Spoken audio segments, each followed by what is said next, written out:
Bueno, muchas gracias por participar en este proyecto. Bueno, queríamos empezar presentándote un poco. Se llama Mercado López. Eres parte del grupo del laboratorio Weissman y, si no me equivoco, os dedicáis sobre todo a terapéuticos y vacunas de RNA. ¿Podrías hablar un poco sobre los proyectos que llevas a cabo? ¿Cuál es tu investigación en concreto y un poco de ese tema? Sí, yo empecé con el doctor hace unos años atrás y uno de los, mi background es básicamente flavivirus. Estamos hablando de dengue, el virus del Nilo Occidental, la fiebre de San Luis o la fiebre japonesa, Japanese encephalitis. So, básicamente mi background era ese, trabajar. Yo trabajé unos cuantos años con dengue y vacunas de DNA cuando estaba haciendo mi preparación como estudiante y después hice un tiempito mRNA como ayudante, no como vacuna. Así que esa fue básicamente esa preparación me ayudó a entrar al laboratorio. Luego de entrar al laboratorio estuve un tiempo trabajando en un par de proyectos diferentes, pero quería hacer flavivirus.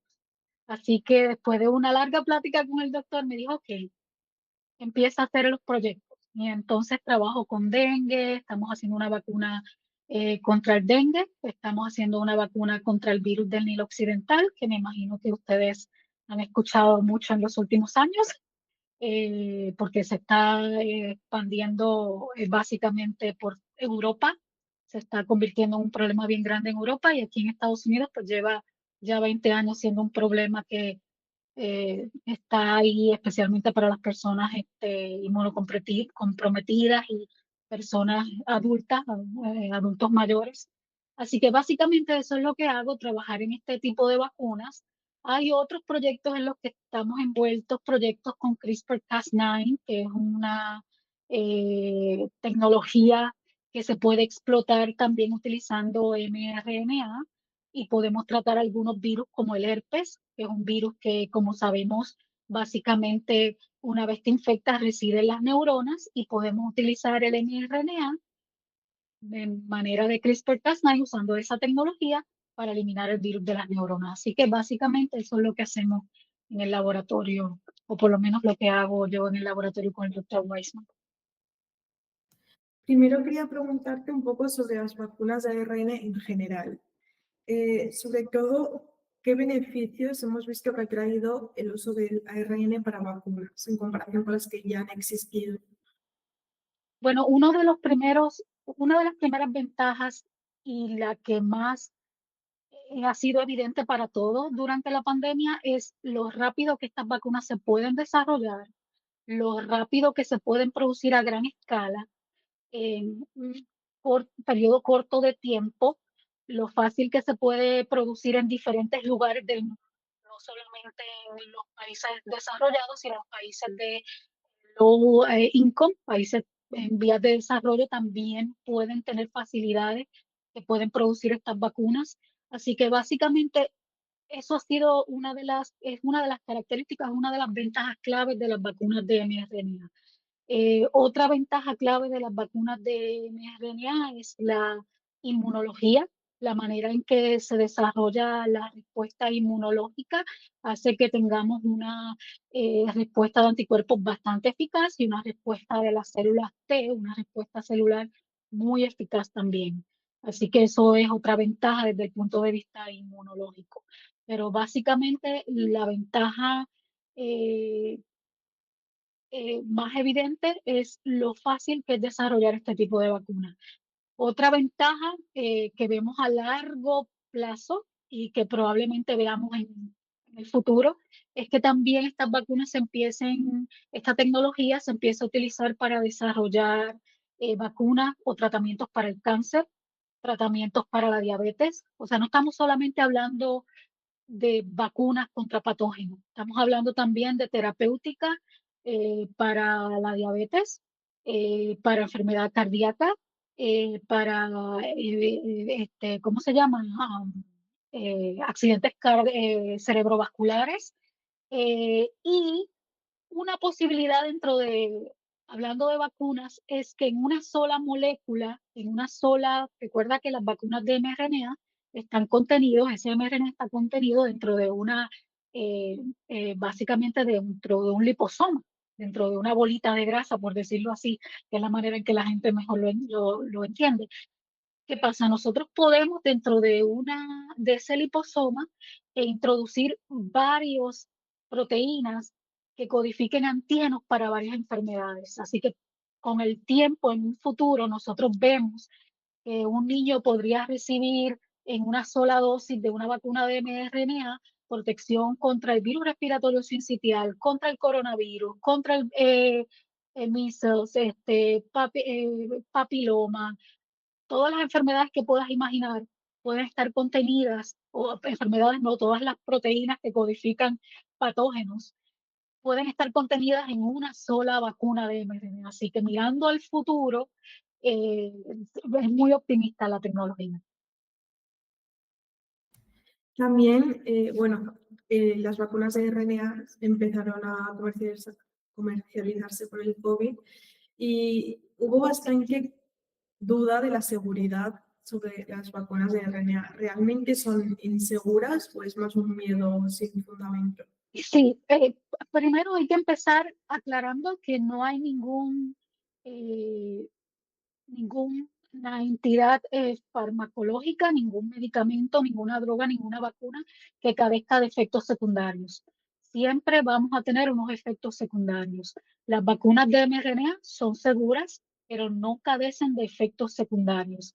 Tenemos que tener bien claro que los efectos secundarios van a depender mucho del sujeto que está recibiendo la vacuna. Hay sujetos que tienen ciertas predisposiciones y los hace, ¿verdad? Ese sujeto está más predispuesto a desarrollar efectos secundarios que no vas a ver en otros sujetos, debido a la genética, ¿verdad? Y las enfermedades crónicas que ese sujeto pueda tener. Así que sí, la vacuna tiene efectos secundarios, pero cuando nosotros sopesamos esos efectos secundarios, y vamos a coger de ejemplo COVID, vamos a coger, por ejemplo, miocarditis, que mucho se ha hablado de la probabilidad de, ¿verdad?, del desarrollo de miocarditis. De cada millón de dosis que se, ¿verdad? Que se inyectó o que se dieron durante los primeros 2 años de la vacuna, solamente se reportaron alrededor de 150, como de 106 o menos casos por cada millón de dosis. Pero si vas a ver los casos de miocarditis por la infección del patógeno, por la infección de COVID, puedes llegar a tener 1.500 casos por cada millón por cada millón de infecciones. Así que básicamente hay que sobrepesar, ¿verdad? Riesgo versus beneficio, como toda droga que recibe X paciente ante X tratamiento o enfermedad. Hay que sobrepesar, ¿verdad? Riesgos y beneficios. Y obviamente el beneficio de la vacuna de COVID sobrepasa los riesgos que puedes tener durante la infección. Y pues también debemos de mencionar que con COVID, ¿verdad? Se ha observado en los últimos 5 años lo que le llamamos el long COVID, o básicamente es este cuadro clínico crónico que se ve en pacientes después de recuperarse de la infección, que si tienes la vacuna, el riesgo de desarrollar long COVID es cero, básicamente. Así que esa es básicamente nuestra posición en cuanto a las vacunas de mRNA. También, ahora con el COVID, se ha visto que la vacuna hay que aplicarla un poco como la de gripe cada año. Eh, la inmunidad que genera la vacuna de RNA, si es anual o de toda la vida, ¿de qué factores depende? ¿Depende del RNA o depende de la enfermedad hacia la que se dirija? Pues el problema que estamos viendo con COVID y que vemos con muchos virus respiratorios, como es el de la influenza, es la constante mutación que estos virus, que suceden estos virus. Son virus de RNA, son virus que durante la replicación se cometen muchos errores, se acumulan mutaciones y esas mutaciones hacen que la proteína de superficie para la cual la vacuna está diseñada cambie. Así que básicamente, como estamos teniendo un patógeno que constantemente está cambiando, hay que rediseñar otra vez la vacuna para poder atacar a ese nuevo patógeno. Pero es interesante ver que eso es en términos de la respuesta humoral, de la respuesta de anticuerpos. Se ha visto que a pesar de que hayan variantes nuevas, las células T o la respuesta humoral tiende a ser bastante protectora aún cuando ese paciente no ha recibido, aún, aunque ese paciente no, pues, esté infectado con una variante nueva, pero la vacuna es una vacuna, digamos, de hace 2 años atrás. O sea, se ha visto que esa respuesta celular es bien importante.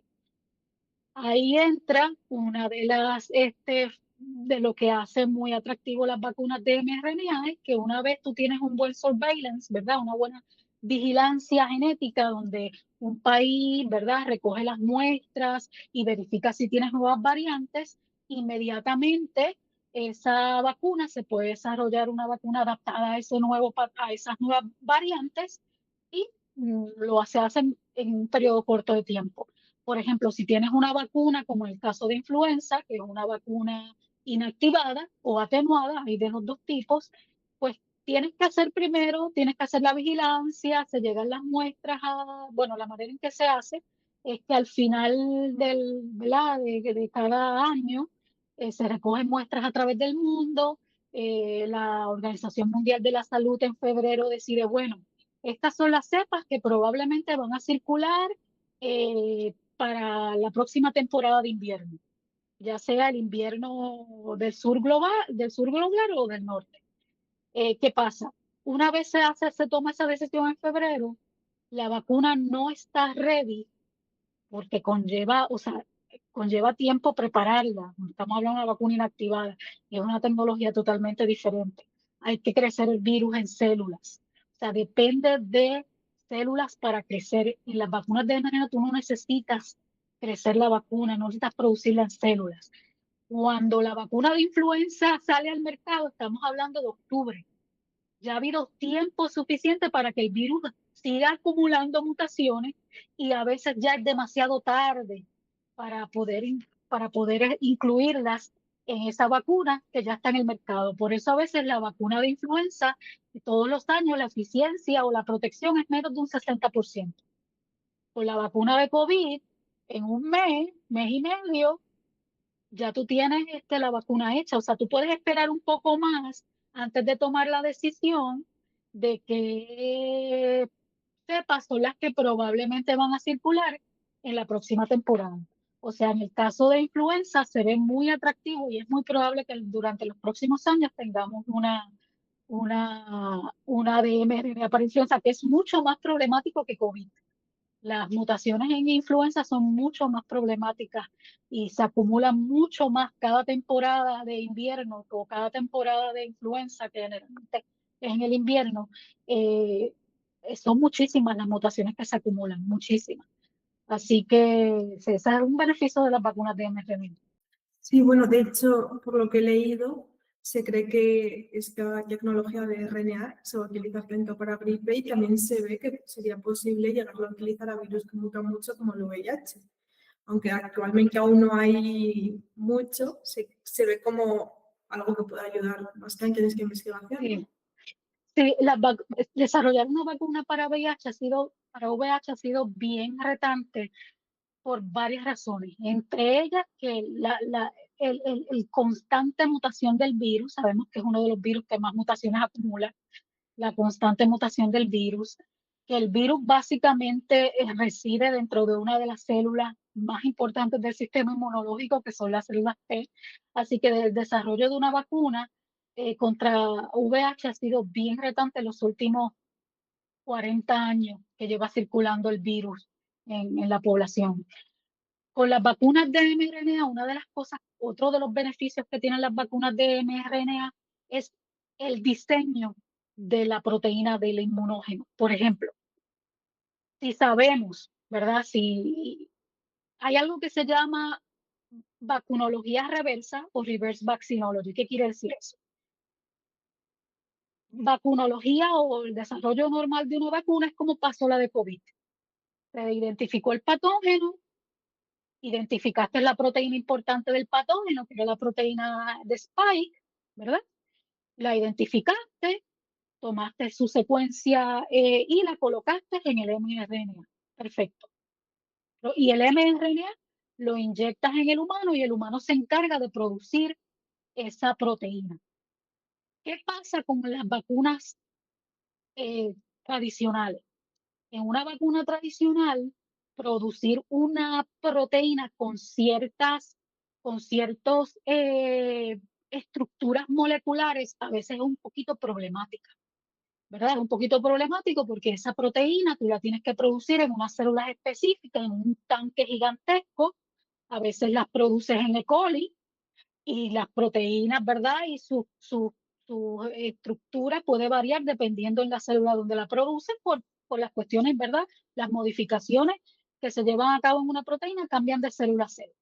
Así que generar una proteína que tenga las características que necesitamos para que se desarrollen estos anticuerpos que le llamamos broad spectrum o anticuerpos de amplio espectro, anticuerpos que reconocen esas regiones que habitan siempre, que se van a encontrar, que son conservadas, que se van a encontrar en el virus. No importa la cepa de la que estemos hablando, no importa quizás cuántas mutaciones se hayan desarrollado, esas son regiones bien conservadas. Es bien difícil producir esas proteínas de la manera tradicional. Cuando tú tienes mRNA, tú puedes jugar un montón, tú puedes introducir un montón de mutaciones sin preocuparte porque esta proteína va a ser producida en E. coli a gran escala o va a ser producida en células CHO a gran escala. No te tienes que preocupar por eso porque va a ser producida en las células que normalmente producen la proteína de HIV de superficie, que son las células humanas. Así que eso es algo beneficioso también de las vacunas de mRNA. Tú puedes jugar con un montón de mutaciones. Ahora mismo tenemos un compañero que es el doctor Ted Prader y él está ahora mismo utilizando la tecnología y él está haciendo lo que se llama vacunología reversa, que te lo mencioné al principio, que es que en lugar de ver la proteína del patógeno, copiarla y ponerla en la vacuna de mRNA, tú estudias la respuesta del paciente. Tú estudias esos pacientes que desarrollan anticuerpos bien potentes, tú dices, bueno, pero yo tengo esta persona con HIV y esta persona con HIV tiene estos anticuerpos bien potentes que tú no lo ves en otras personas con la enfermedad o con la infección. ¿Qué tienen? ¿Qué reconocen estos anticuerpos? ¿Qué parte del virus? ¿Hacia dónde están dirigidos? Entonces tú estudias esos anticuerpos y tú dices, bueno, pues yo voy a desarrollar un antígeno que desarrolle ese tipo de anticuerpos en los pacientes que van a recibir la vacuna. O sea, tú vas al revés. En lugar de ir al patógeno a la vacuna, tú vas del patógeno a la vacuna al ser humano, el ser humano desarrolla inmunidad, tú vas a estudiar la inmunidad y utilizas esa información para desarrollar la vacuna. Y eso es lo que él está haciendo. Él ha estudiado, ¿verdad? En la literatura científica hay mucha información de estas secuencias, perdón, de estos anticuerpos que son muy potentes, muy poderosos contra HIV. Y él básicamente está haciendo esas proteínas de la manera que puedan inducir este tipo de anticuerpos y que tengas un paciente o no varios pacientes, que tengas una proteína que sea, una vacuna que sea capaz de producir anticuerpos que neutralicen un sinnúmero de variantes de VIH, un sinnúmero, y él lo ha logrado.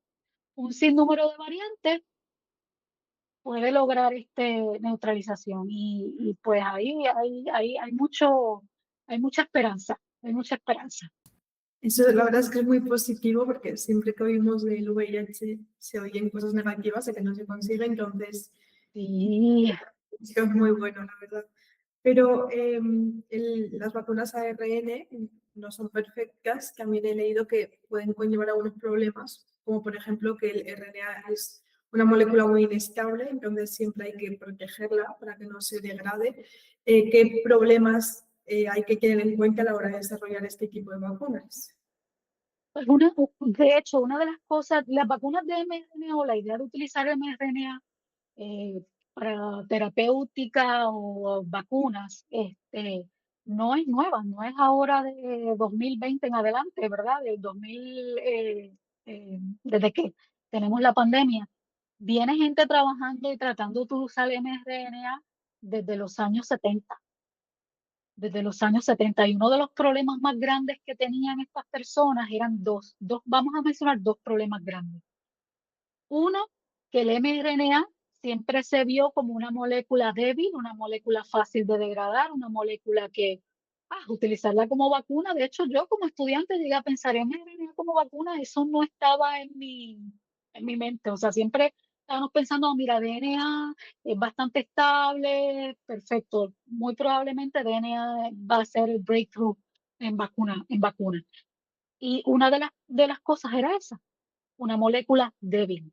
Otra es cómo la protegemos, cómo hacemos que esa molécula débil sea más estable, pero cómo hacemos que entre a la célula.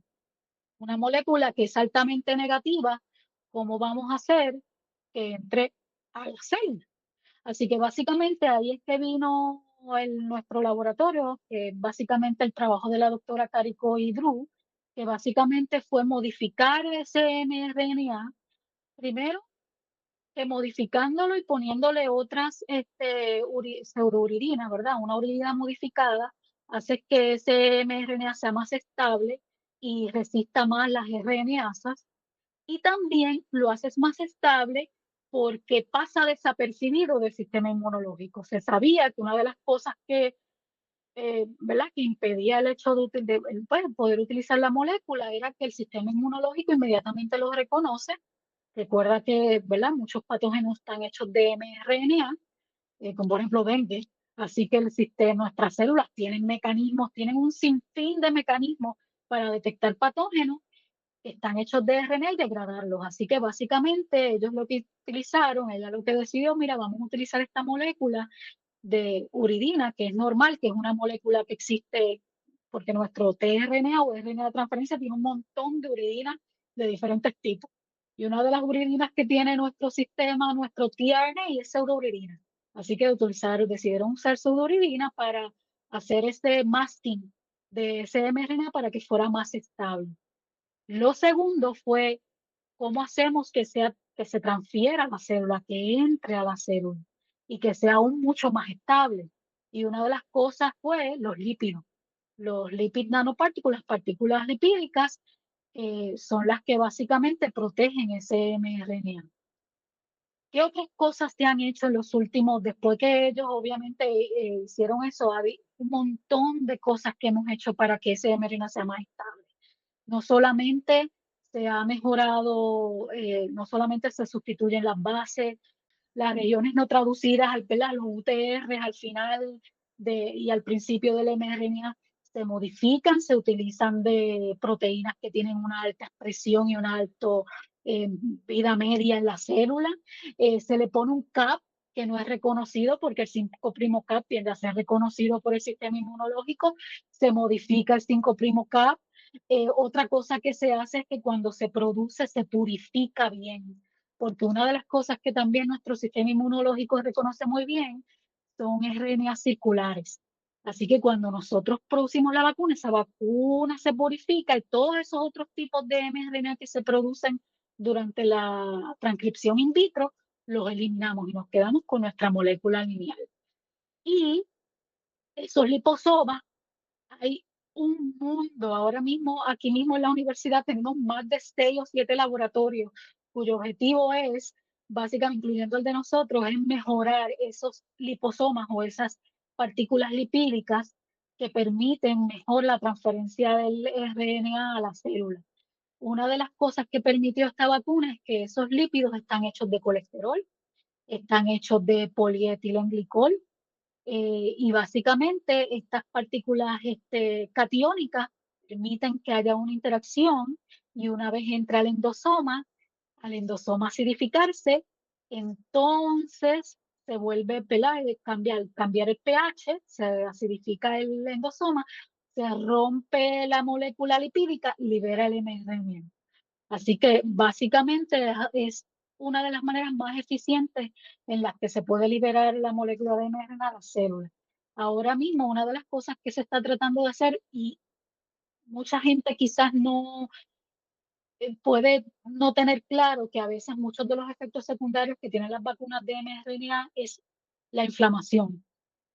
Puede haber un poco de inflamación exagerada y a veces un poquito la inflamación exagerada puede venir de la partícula lipídica en sí, que de hecho es buenísimo. O sea, cuando ellos estaban estudiando, cuando aquí el doctor Musicantos y otros que son expertos en partículas lipídicas, es interesante que ellos, ok, queremos llevar la partícula lipídica a las células, pero percibieron que esa partícula lipídica ayudaba a la inflamación y funcionaba como un adyuvante. Los lipid nanoparticles son parte, es importante en la vacuna. Tienes un adyuvante. Si tienes un adyuvante y aumentas la inflamación cuando inyectas la vacuna, vas a aumentar la respuesta humoral y la respuesta celular, porque tienes esa inflamación inicial. Pero esa inflamación inicial, si es muy fuerte o desproporcionada, tenemos un problema. Así que ahora mismo hay mucha gente aquí en el lab tratando de buscar el balance adecuado de lípidos y formulaciones. A veces yo los escucho hablar y dicen, es la formulación 150. O sea, lo que quiero decir es que han tratado o tratan diferentes formulaciones de lípidos para encontrar ese balance perfecto para que la vacuna llegue a donde tenga que llegar, haya una inflamación menos agresiva, y en algunos pacientes vemos efectos secundarios como por ejemplo la miocarditis, que muchas veces podría estar asociada a un aumento en la inflamación, pues entonces no lo veamos. También, volviendo a una cosa que has dicho antes, tú estás, bueno, que interesa mucho el estudio de los arbovirus, ¿no? Si no me equivoco, que para gente que no lo sepa, son los virus que se transmiten por arquerópodos, como los mosquitos, y algunos ejemplos muy conocidos son los que has dicho, como el dengue o el Nilo. Y quería preguntarte, porque por lo que he leído, actualmente no hay casi vacunas para virus de este tipo, si eso es correcto. Sí, son muchos factores o muchas razones por las cuales no tenemos una vacuna contra dengue. Bueno, sí hay una vacuna contra dengue ahora mismo que fue retirada del mercado, o sea, ya no se va a volver a producir porque la eficacia es muy baja y tienen ciertos setbacks. Pues la compañía Novartis decidió no seguirla produciendo. De hecho, muchos nos cuestionamos por qué esa vacuna entró al mercado, porque no debió haber entrado nunca al mercado. Es una vacuna atenuada. Anyway, volviendo al punto, una de las razones principales es que estos virus afectan en su mayoría, a pesar de que tú ves, por ejemplo, anualmente dengue afecta a más de 400 millones de personas, o 400 millones de personas se infectan por dengue, tengan síntomas o no, durante un año regular a través de todo el planeta. Y entonces el problema lo ves, ¿dónde? En países en vías de desarrollo. ¿Qué quiere decir eso? Las Quienes producen las vacunas, por más que nosotros queramos producir una vacuna, aquí en el laboratorio nosotros, los científicos, hacemos las vacunas, las diseñamos, pero nosotros no tenemos la capacidad de desarrollar una vacuna y producir millones de dosis y darla a la población. Así que nosotros inventamos las vacunas y las cedemos a una farmacéutica. Y ahí es que está el problema. Las farmacéuticas generalmente no están interesadas, no generalmente, la mayoría del tiempo no están interesados en desarrollar ninguna droga o vacuna para un mercado que no tiene la capacidad económica de costearlo. Si tenemos problemas, que dengue es un problema en Tailandia, Vietnam, todo el sureste asiático, Brasil, Colombia, Venezuela, Puerto Rico, es parte de Estados Unidos, pero generalmente se olvida. Es una colonia. México, son países que generalmente dependen de la Organización Mundial de la Salud para poder comprar vacunas. Y la idea es que una vacuna tenga un costo cuando se hacen las negociaciones con una farmacéutica de $1 la dosis. Cuando tú inviertes millones de dólares en el desarrollo de una vacuna, como industria farmacéutica, tú quieres ganar esa inversión que tú hiciste. Así que las farmacéuticas no ven una ganancia en una inversión millonaria en este tipo de vacunas. Así que es bien difícil convencer a una industria farmacéutica de que hay un mercado para ellos. Pero algo que está cambiando la mentalidad es que tenemos un problema que se llama calentamiento global. El calentamiento global está haciendo que los vectores, que es el mosquito, ¿verdad? Como la temperatura está cambiando, comiencen a replicarse de manera más eficaz en zonas eh, subtropicales o no tropicales. Así que están surgiendo cada día más epidemias que están afectando países desarrollados. Entonces, esos países desarrollados están invirtiendo millones de dólares cada vez que se detecta un virus, se invierte millones de dólares nada más en los programas de fumigación o los programas de contención del mosquito nada más. Así que ya hay un mercado que se prevé, ¿verdad? Y ya hay algunas industrias biotecnológicas, como por ejemplo BioNTech, que está interesada en dengue. Pero básicamente ese es uno de los factores principales. Hay otras razones también. Una de las razones es que a pesar, por ejemplo, no en el caso de dengue, porque dengue tú lo tienes anual, eh, en estos países donde dengue es endémico, lo vas a tener eh, el virus circulando todos los años. Pero vamos a coger de ejemplo West Nile. En el caso de West Nile, los outbreaks o ¿verdad?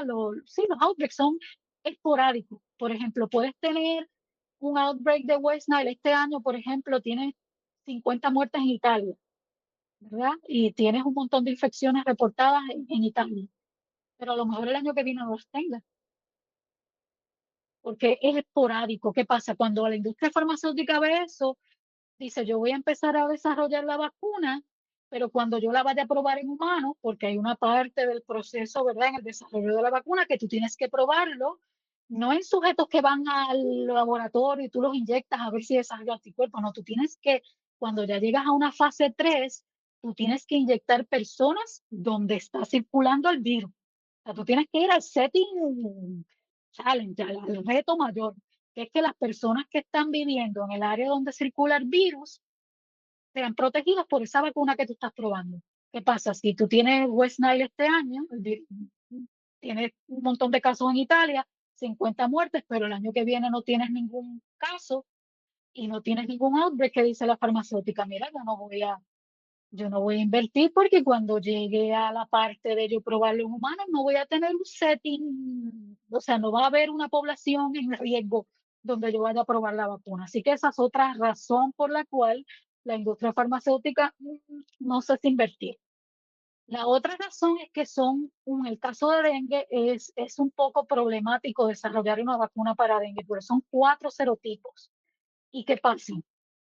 Eh, durante una infección secundaria, tú puedes tener, por ejemplo, el dengue 1, 2, 3 y 4.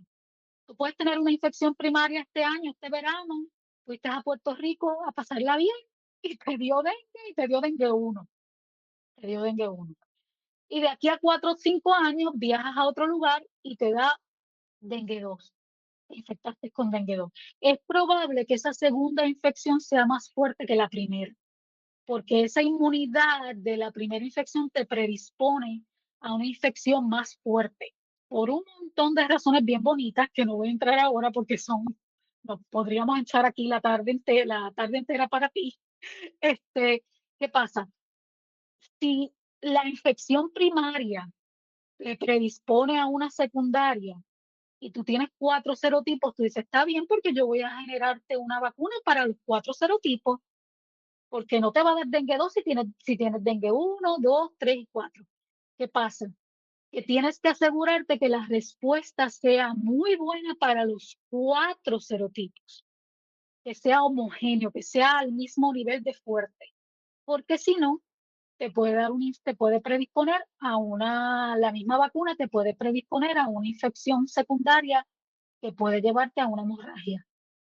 Lo que pasa en la naturaleza con el virus. Así que dengue ha sido un poco, a veces no lo pensamos así, pero ha sido un poco difícil desarrollar vacunas para dengue, y es por esa razón. Y de hecho, la vacuna Dengvaxia, que es la vacuna que está retirada del mercado, provocó la muerte, no la vacuna en sí, sino que pasa que la vacuna no desarrolló una respuesta de anticuerpos eficiente y los niños murieron porque esa respuesta no fue eficiente. Cuando tuvieron la infección real, tuvieron una dengue hemorrágico y murieron en Filipinas. Esa fue una de las primeras cosas que pasó con la vacuna y eso lo hace un poco complicado. O sea, que tienes que desarrollar una vacuna cuya respuesta de anticuerpos sea eficiente y es un poco difícil lograrlo. Entonces, en su laboratorio que están mirando, bueno, están investigando una vacuna de RNA para estos virus, ¿en qué puede aportar el hecho de que sea de RNA? ¿Puede ayudar a superar estos problemas? Sí, por ejemplo, una de las cosas, por ejemplo, esa vacuna de la que te hablé es una vacuna atenuada. O sea, es básicamente virus que están atenuados. ¿Qué pasa? Unos se replican mejor que otros. O sea, tú no puedes controlar, es bien difícil. Se puede porque hay una vacuna en desarrollo que está haciendo el Instituto Nacional de Salud de aquí de Estados Unidos, ha buscado la manera de que lograr que esos 4 virus se repliquen de manera igual para que haya una respuesta de anticuerpos bien nivelada y bien fuerte para los 4 serotipos. Pero es un proceso larguísimo, ha sido un proceso de años para ellos, de más de 20 años. Cuando trabajas con mRNA volvemos a lo mismo, esas mutaciones, tú no dependes de producir la vacuna en células, tú no dependes de crecer, de producir esa proteína en E. coli o en células CHO, tú no dependes de producir ese virus atenuado en células antes de infectarlo al paciente, tú no dependes de que ese virus atenuado se replique en las células del paciente y que uno se replique mejor que otro. Tú tienes una vacuna de mRNA donde tú vas a introducir las mutaciones, ¿verdad? Mira, para dengue 4, yo sé que dengue 4 es una proteína que tiene problemas de expresión hasta en la naturaleza. Dengue 4, el virus de dengue 4, como que es bien pobre replicándose, es bien bobito, pero yo necesito que sea fuerte. Pues entonces yo puedo introducir esas mutaciones en el dengue 4, puedo introducir esas mutaciones y solamente es una proteína de envoltura. Solamente en esa proteína, estas mutaciones las tiene esta proteína, estas mutaciones las tiene esta otra proteína y van todos en una misma cápsula. En una misma liposoma vas a tener 4 mRNA que codifican esas 4 proteínas. Así que esa es una de las ventajas. Otra ventaja es que no necesariamente tienes que usar las proteínas de envoltura que están asociadas al desarrollo de esa infección exacerbada la segunda vez que tienes, ¿verdad? Durante la infección secundaria puedes utilizar otras proteínas. Eso es lo que estamos haciendo nosotros. Hay otras proteínas que tienen virus que puedes explotar, que puedes hacerle mutaciones aquí y allá para que haya una respuesta fuerte y haya protección. Y eso son cosas, o sea, básicamente las vacunas de hibridina te permiten jugar tanto con ese antígeno, te permiten inclusive adicionarle, ahora mismo yo estoy trabajando en una que le estamos adicionando un pedacito a ese antígeno que va a asegurarme de que se produzcan muchas células CD8. O sea, una vacuna, en una proteína, una vacuna convencional, introducir este tipo de mutaciones no es muy fácil, pero en esta sí. Mira, pues muy probablemente cuando yo introduzca esta proteína del virus que tiene este otro pedacito que no es viral, es un pedacito de otra proteína de nuestro cuerpo, pero me va a asegurar a mí que esa respuesta de células CD8, que es bien importante para combatir virus, sea bien fuerte. O sea, que puedes introducir y hacer un sinnúmero de cosas increíbles con las vacunas de mRNA, pues con las convencionales es un poco challenging. También quería preguntar si vosotros con las vacunas que estáis estudiando, si estáis aún en la fase experimental de ver que funciona o que no, o habéis llegado a algún ensayo preclínico o clínico con Pues alguna. ahora mismo en el laboratorio la vacuna que ya está en estadios, ya terminó estudios preclínicos, básicamente está terminando una que otra cosita que son necesarias para la FDA, para la FDA dar como la Administración de Drogas y Alimentos de Estados Unidos, dar el visto bueno para empezar a probarlo en clínicos, es la vacuna contra el herpes. Así que esa vacuna contra el herpes genital muy pronto va a estar siendo probada en humanos. Ya se están hasta reclutando las personas para el estudio. Así que eso es una vacuna que pronto yo me imagino que dentro de unos 3, 4 años es muy probable que haya una vacuna de mRNA contra el herpes genital. Hay otra que está muy avanzada, terminando estudios preclínicos ya de HIV. Esa de HIV ya está terminándose los estudios preclínicos, y las otras siguen en estudios preclínicos. Básicamente ahora mismo uno de los problemas más grandes que tenemos en Estados Unidos es que el aporte del gobierno a la investigación está siendo aniquilado por este sentimiento anticiencia, este sentimiento antivacuna. Bueno, más que sentimiento, es un desconocimiento horrible. Y aquellas personas que están a cargo de verdad, de los fondos, que altos cargos gubernamentales, que son los que deciden, ¿verdad?, a dónde va el dinero, pues han decidido que las vacunas de mRNA no merecen la pena, por puro desconocimiento de las vacunas en general. Así que tenemos un problema grave aquí en Estados Unidos con el sentimiento anticiencia, pero nosotros nos imaginamos que muchas de nuestras vacunas en unos 3, 4 años ya van a estar en estudios clínicos. Sí, ¿verdad? Sí, sí, dependiendo qué pase, porque ya nos quedan 3 años del actual gobierno y no sabemos hasta qué punto va a llegar esto. No sabemos si en algún momento las vacunas en general van a ser prohibidas. Una de las cosas que está sucediendo es que mucha gente de mi edad joven, gente más joven que yo, están cuestionándose si vale la pena investigación en vacunas. Están cuestionándose si viajan o se van a la Unión Europea a hacer ciencia, si se van, ahora mismo, increíblemente, esta semana China acaba de pasar unas leyes que básicamente muy, muy atractivas para extranjeros que quieran ir a hacer ciencia y tecnología a China. Y pues eso básicamente está mirando a todo aquel extranjero que quiere, que aquí se le daba la bienvenida para hacer ciencia y desarrollar, porque la ciencia en Estados Unidos está hecha muchísimo por muchos extranjeros. De hecho, Kati Caricó viene de Hungría. Así que, o sea, los extranjeros son parte importante de los migrantes de la ciencia, y pues el país no les está dando la bienvenida. Así que gente joven se está yendo y gente joven con mucho potencial probablemente no va a irse del país o no va a decidir entrar al país a hacer ciencia. Así que estamos en un tiempo que no sabría decirte qué tan pronto, pero sí la de herpes y la de HIV, si los fondos están disponibles porque son compañías privadas que están, ¿verdad? No, no dependemos del gobierno, sino que esos proyectos son financiados por la industria privada, pues los fondos están. Pero a su vez también la industria privada depende de que el gobierno diga, mira, sí, mi población se va a vacunar. Así que es un poquito tenebroso lo que se viene o lo que ya empezó. No sabemos qué va a pasar. Yo, por ejemplo, he tenido profesores que siempre han puesto a Estados Unidos en un pedestal porque a nivel de ciencia durante muchísimos años ha sido una potencia, pero ahora mucha gente, de hecho hay mucho español que trabaja en Estados Unidos que está volviendo a Europa justo por lo que has comentado.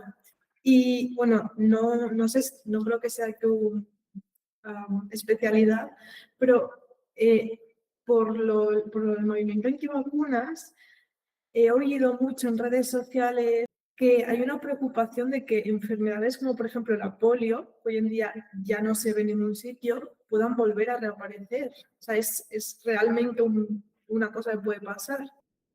Sí, es real, está sucediendo aquí. Por ejemplo, en Texas hubo un outbreak en una escuela y un niño murió de sarampión, cosa que tú no veías hace años. Y es este sentimiento, es que se están creando, las redes sociales están creando estas burbujas. Yo le digo burbujas porque, como sabes, las redes sociales es la fuente de información número uno en todo el planeta para todo el mundo. Esa es la realidad en que vivimos. La gente recibe información de las redes sociales. Entonces se crean estas burbujas que sabemos que los algoritmos fomentan lo que te gusta a ti. Si te gusta el violeta, cada vez que te conectes a cualquier red social, te va a salir todo violeta. Entonces se crean estas burbujas de madres, padres, que son antivacunas y personas que ¿verdad? Desinforman, y estas personas constantemente están recibiendo esta información, constantemente están recibiendo esta información.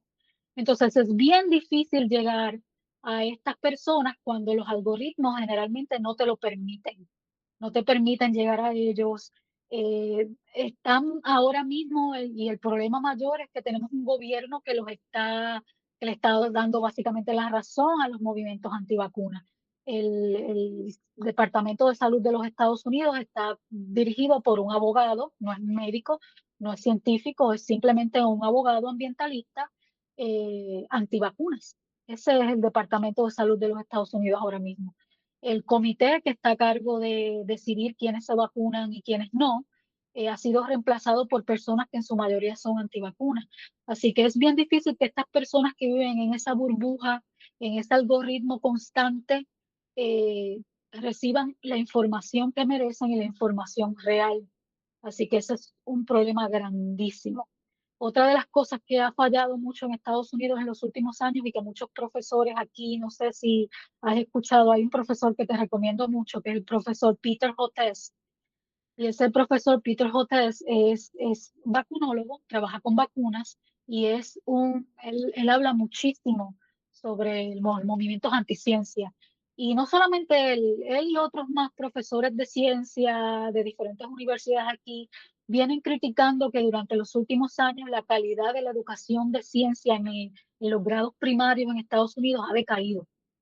Entonces, si tú tienes una población que no recibe una literacia, una buena background, buena preparación en lo que es ciencia, lo que es pensamiento crítico, cómo se hace ciencia, pues tienes eventualmente a un votante ignorante, porque esa es la realidad, que va a tomar decisiones eh, sin el conocimiento apropiado, sin el conocimiento básico apropiado. Así que también ese ha sido un problema. O sea, la educación en ciencia está bien empobrecida en los Estados Unidos, que es contradictorio a lo que ustedes escuchan, lo que se escucha yo por lo menos soy bastante crítica, soy de Puerto Rico, así que mi relación con Estados Unidos ha sido un poco diferente, como soy estadounidense por mi pasaporte, pero a la misma vez viviendo en la isla puedo ser un poco más crítica de la sociedad estadounidense, y viviendo aquí, pues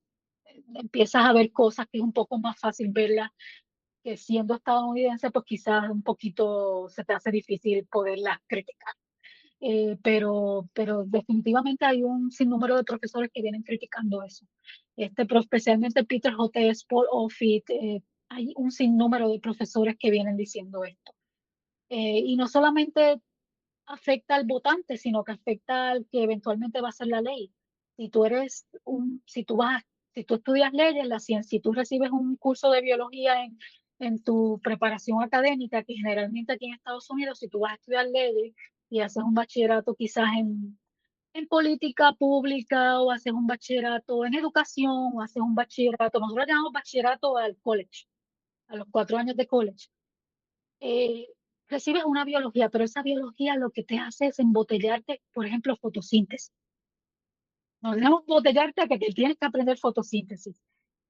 ¿Por qué le estamos enseñando fotosíntesis cuando le podemos enseñar ciencia desde una perspectiva diferente, más allá de solamente memorizar factos, que no les va a permitir tomar decisiones buenas cuando ese abogado se convierta en senador, o se convierta en representante, o se convierta en alcalde o gobernador? O sea, que esas clases que se dan a esos grupos, que no los estudiantes de biología, no como tú, que tienes que recibir una biología en todo su esplendor, pero estas clases tienen que ser modificadas de una manera que sea más engaging, como que sea más atractivo a este tipo de estudiantes. Eso es otra crítica que se viene dando también, porque pues son la gente que eventualmente van a ser maestros, que eventualmente van a ser senadores, y si no tuvieron una buena clase de ciencia, pues no están preparados para tomar decisiones básicas, o por lo menos reconocer que tú necesitas a una persona experta para que te ayude a tomar esa decisión. No pensar, bueno, pues yo me gradué de Harvard en leyes, y porque me gradué de Harvard en leyes, pues puedo tomar esta decisión que tiene que ver con salud. No, necesitas expertos, necesitas gente del área que te pueda ayudar a tomar esas decisiones. Y eso es un problema grave aquí. De verdad que es un poco triste, ¿no? Que un país con casi tan potencia en ciencia ahora esté así, pero bueno, personalmente espero que no dure mucho y que Yo volváis. también espero que los próximos 3 años se vayan rápido. Pero es increíble, es un miedo horrible porque 3 años, 4 años puede impactar los próximos 10 años. Aunque haya un cambio de gobierno, los próximos 10 años se puede haber un retraso. Por ejemplo, mi jefe, uno de los miedos que mi jefe dice mucho en las entrevistas, que Drew dice mucho en las entrevistas, es que, o sea, si en los próximos 3 años hay una pandemia otra vez, eh, supongamos, una pandemia a la que todos le tenemos miedo, será una pandemia con influenza aviar. La influencia aviar podría tener hay cepas que pueden tener un 60% de mortalidad. Eso es súper alto, un 60% de mortalidad. O sea, de cada 10 personas, 6 vayan a morir. Imagínate eso al principio o sea, compáralo con COVID y imagínate 6 personas de cada 10 en los primeros meses. O sea, eso es un miedo que existe, la probabilidad de una pandemia por influenza aviar. ¿Qué pasa? Cuando tú desmantelas los sistemas de vigilancia, pues no sabes si está circulando el virus.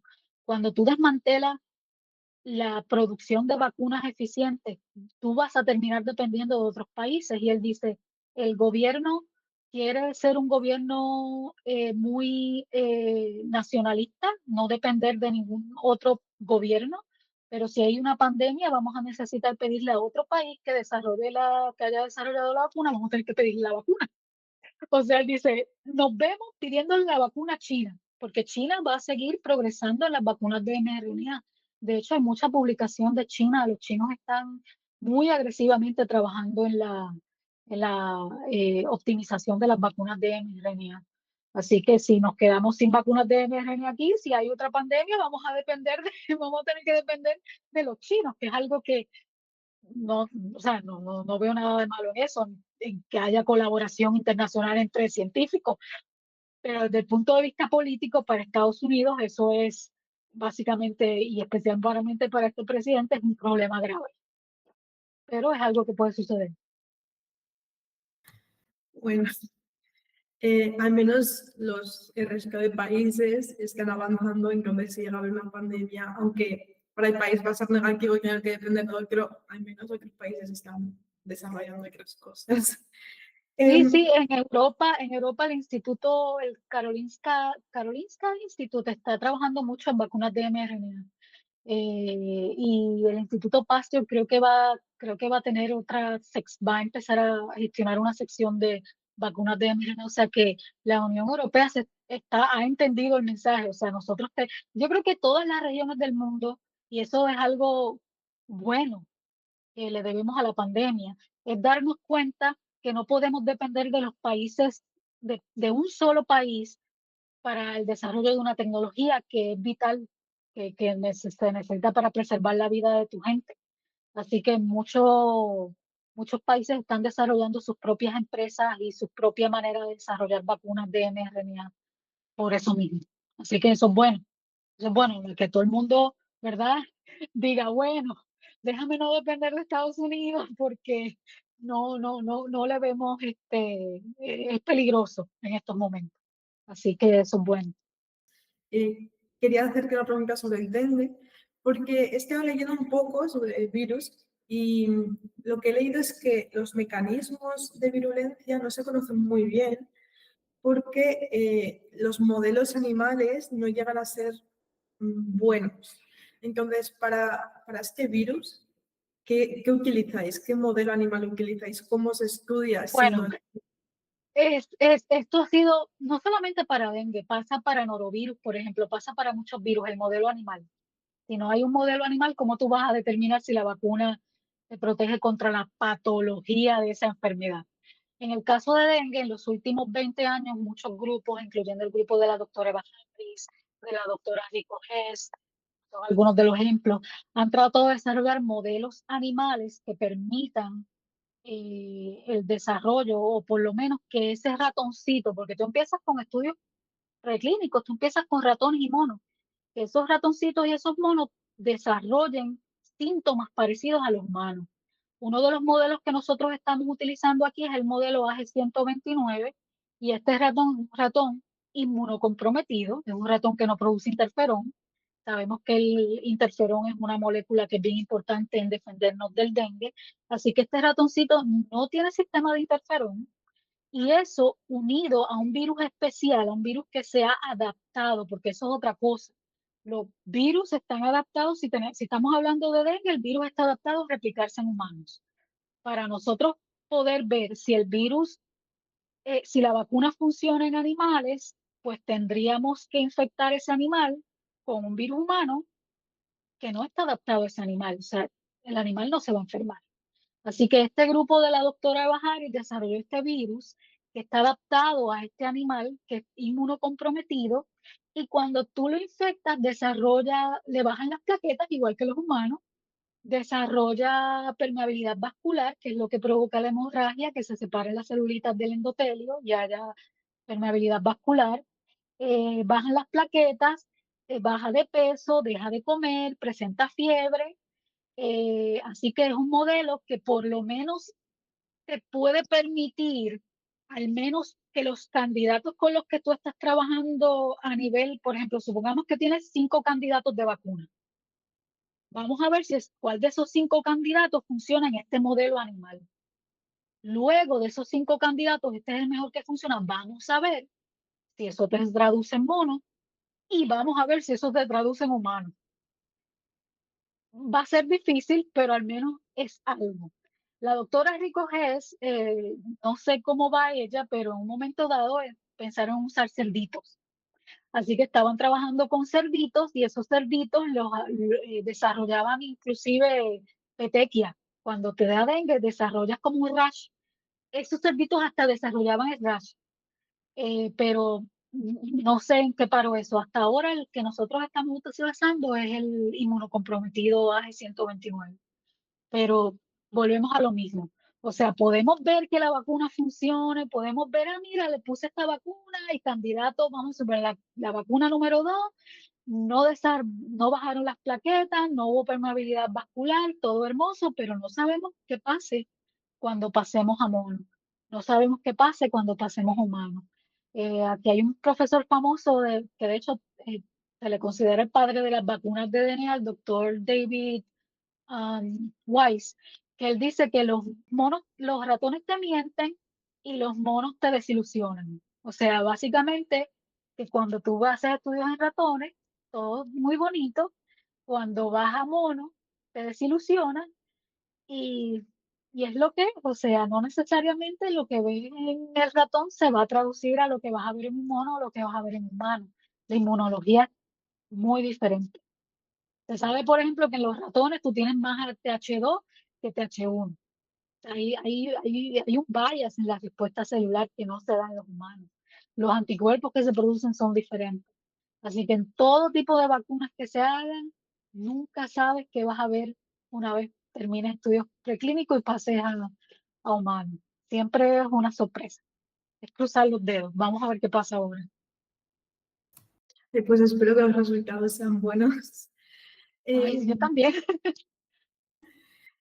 Bueno, ya para terminar, como has comentado de la vacuna del HIV y la del herpes, por interés, ¿sabéis o habéis visto qué pasaría si le das la vacuna a bueno, en vuestro caso no os ha hecho en clínico, pero ¿sabéis qué pasaría si se le daría la vacuna a alguien que tiene la infección ya de antes? A alguien que ya tenga la infección, bueno, eso es una pregunta interesante. Por ejemplo, se ha visto en el caso de COVID y otras enfermedades que una vez ya tú tengas la infección, en el caso de COVID, por ejemplo, aunque tú tengas la infección, ya tuviste la infección de COVID, te dan la vacuna, la probabilidad de desarrollar, aunque ya hayas tenido la infección, la probabilidad de desarrollar long COVID y la probabilidad los síntomas disminuyen si tú recibes la vacuna. Ahora, si tú tienes una persona que ya tiene el patógeno, es un poco tricky, porque eso depende de qué tipo de inmunógeno o antígeno tú estás introduciendo en el paciente. Porque si tú estás introduciendo un antígeno para el cual hay anticuerpos ya en el paciente, es muy probable que mm, disminuyas un poco la respuesta. Pero en el caso de las vacunas de mRNA es un poquito más eficiente. Es un poquito más eficiente una vez ya tú tengas la infección. Así que se habla de vacuna terapéutica. Una vacuna terapéutica es una vacuna, por ejemplo, si tú tienes una infección con HIV contra el serotipo, tienes la cepa, no me sé los nombres de la cepa, pero supongamos la 1220. Tiene la 1220, la cepa 1220, pero sabemos que hay constante mutación del virus. Si a ti te ponen esta vacuna de mRNA que codifica esta proteína, este antígeno de HIV, que te va a permitir a ti desarrollar anticuerpos broad spectrum, de amplio espectro, anticuerpos que tú no puedes desarrollar. ¿Qué pasa? Es muy probable que la infección se da, porque vas a desarrollar unos anticuerpos que tú no has podido desarrollar con esa infección. Y esa es una de las cosas que se prevé para la vacuna de HIV. No solamente una vacuna preventiva, sino una vacuna terapéutica. O sea que hay diferencias entre una vacuna terapéutica y una vacuna preventiva. Así que pues es un poco retante. Eso va a depender siempre del antígeno y de qué es lo que tú quieres estimular. Por ejemplo, en el caso de herpes, estimular las células CD8 es lo ideal. Si la, generalmente esa respuesta es la que tú necesitas y es la respuesta que es un poco más pobre, ¿qué pasa si tú desarrollas una respuesta CD8 que es más eficaz y que tienes un paciente que al tener esa respuesta CD8 le das básicamente un boost a esa respuesta CD8, es probable que ese paciente cuando tenga una reactivación no, quizás no logre tener lesiones. O sea, el virus comienza a replicarse, porque sabes que el virus comienza a replicarse en las neuronas bajo ciertas, eh, ¿verdad? Factores externos e internos. El virus está, bueno, o sea, déjame volver. O sea, sabemos que el virus reside, una vez tú tienes la infección, reside en las células neuronales, del dorsal, Dios mío, déjame decirlo en español, del ganglio dorsal. ¿Qué pasa? Bajo ciertas condiciones, ese virus va a empezar a replicarse y va a moverse hacia las neuronas y entonces se sigue replicando en la piel, entonces tienes las lesiones. ¿Qué pasa? Que si este paciente recibe la vacuna y vas a aumentar las respuestas CD8, porque esta vacuna de mRNA lo que hace es potenciar esa respuesta de CD8. Cuando haya una reactivación, esa respuesta de CD8 va a impedir una replicación exacerbada y el paciente no va a tener lesiones. Así que sería genial, porque el problema son las lesiones para los pacientes que ya están infectados. Así que tú no desarrollas lesiones nunca más. Entonces, si no desarrollan lesión, tampoco podrían infectar a otros. Exacto, tú cortas la transmisión y el paciente vive feliz porque no es fácil, o sea, no solamente las genitales son un problema, sino también las que son en el herpes oral, que pues hay un montón de estigma, porque una persona tenga herpes oral, ya sabes que es un estigma grandísimo y es una vergüenza para la persona. Todo ese tipo de cosas se pueden evitar, claro. Lo mismo con HIV. Ahora mismo el HIV, realmente cuando miras lo mucho que se ha logrado en HIV, ves que hay un avance grandísimo. Lo que pasa es que ese avance es muy bueno para las grandes economías, porque los antirretrovirales son carísimos, carísimos los antirretrovirales. Pero si una persona está en un tratamiento antirretroviral supervisado, sigue las indicaciones, ¿verdad? Porque una de las indicaciones es que no puedes estar, la promiscuidad tiene que bajar porque no quieres reinfectarte con otra cepa. Si esta persona, tú puedes llegar a tener niveles no detectables del virus y llegas a no transmitir el virus y eso es genial. O sea, si nosotros llegáramos a tratar toda la población infectada con HIV de manera eficaz, nosotros nos desharíamos rompería, lograríamos romper la transmisión del virus de una manera increíble, pero es carísimo los antirretrovirales y además que causan efectos secundarios, a veces la gente es fuerte y la gente no quiere, no, es muy duro seguirlos porque el estómago, los efectos secundarios son bien duros. Eh, si nosotros lográramos tener una vacuna que rompiera de igual manera eh, la, la, que quizás no eliminaras la infección, pero tuvieras el mismo efecto, que básicamente sería no eliminar la infección, el virus sigue estando ahí insertado en tu genoma, pero entonces tienes una respuesta de anticuerpos que no te permite que el virus se replique y por lo tanto no va a ser transmitible. So, que eso es, o sea, estamos hablando que eso es lo que queremos, no transmisión. Con las enfermedades de transmisión sexual no queremos transmisión. Y eso sería genial. Me alegra mucho que se esté desarrollando tantas cosas con el RNA porque de verdad que se ven muchísimas mejoras en este ámbito. Y bueno, quería darte las gracias por participar en el proyecto, la verdad es que lo apreciamos mucho.